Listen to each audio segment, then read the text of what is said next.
Ito mga idol. Inuli na kami. Inuli. Sinag ka. Kaya maglilinis na kami tato. May nakuha nga ganga. Ito hilon.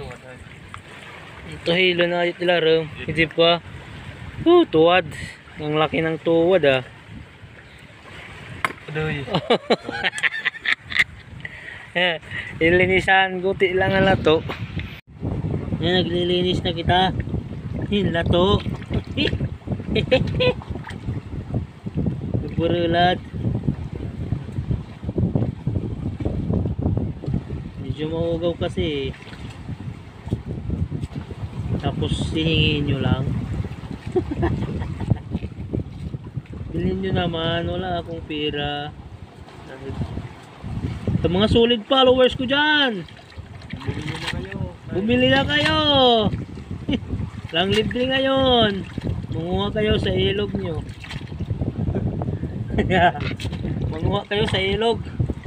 Kung mayroong lato dun.